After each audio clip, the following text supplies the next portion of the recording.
സൈമൺ ബ്രിട്ടോ കൂടി ഇപ്പോൾ ടെലിഫോൺ ലൈനിലുണ്ട്. ശ്രീ സൈമൺ ബ്രിട്ടോ, ഈ വളരെ പൈശാചികമായ ഒരു സംഭവം തന്നെ എന്ന് പറയേണ്ടി വരും. താങ്കൾക്ക് ഏറെ അടുപ്പമുള്ള ഒരു വിദ്യാർത്ഥി കൂടിയായിരുന്നു അഭിമന്യു എന്നാണ് ഞാൻ മനസ്സിലാക്കുന്നത്. താങ്കൾ എങ്ങനെയാണ് ഈ പൈശാചിക കൃത്യത്തെ കാണുന്നത്?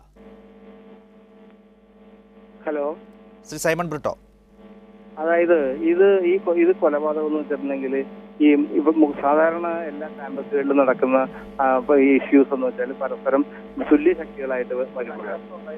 ഇത് സംഘർഷം ഉണ്ടായില്ല എന്ന് മാത്രമല്ല, അതാണ് ഇത് ആ കോളേജിലെ ക്യാമ്പസിലുള്ള കുട്ടികളുമായിട്ട് അതൊരു ബന്ധം വരുന്നില്ല. ഔട്ട്സൈഡേഴ്സ് വന്നിട്ട് ഈ മാരാജ് കോളേജ് തിരഞ്ഞെടുക്കണം. കേരളത്തിൽ ഏതെങ്കിലും ചെറിയ കോളേജിൽ പോയിട്ട് ഒരു കുട്ടിയെ ഇതുപോലെ കൊന്നിട്ടുണ്ടെങ്കിൽ വാർത്തയ്ക്കോ അല്ലെങ്കിൽ കേരളീയ സമൂഹം ശ്രദ്ധിക്കില്ല. അവരുടെ പ്രസൻസ്, ഈ ക്യാമ്പസ് ഫ്രണ്ട് ആയാലും NDF ആയാലും അല്ലെങ്കിൽ ഇതുപോലെ ക്രിമിനൽ സംഘത്തിന്റെ പ്രസൻസ്, അവരത് വളരെ പ്ലാൻഡ് ആയിട്ട് കലാലയ രാഷ്ട്രീയം ഇപ്പോൾ പിണറായി ഗവൺമെന്റ് വരണമെന്ന് ആവശ്യപ്പെടുന്ന ബില്ല് കൊണ്ടുവരാൻ പോലെയാണ്. അങ്ങനെ വരരുത്, ഇവിടെ കലാലയ രാഷ്ട്രീയം വരരുതെന്ന് ആഗ്രഹിച്ചുകൊണ്ടാണ് കലാലയത്തിൽ ഒന്നോ രണ്ടോ വിദ്യാർത്ഥികൾ മാത്രമുള്ള ഒരു പ്രസ്ഥാനം പുറത്തുനിന്ന് വന്നിട്ട് ഒരു വളരെ സജീവവും ഒരു ഏറ്റവും ദാരിദ്ര്യത്തിൽ കഴിയുന്ന ഒരു കുട്ടിയെ കൊല്ലുക. ഒരാൾ ക്രിട്ടിക്കലായിട്ട് കിടക്കണമെന്ന് പറയാൻ കഴിയില്ല.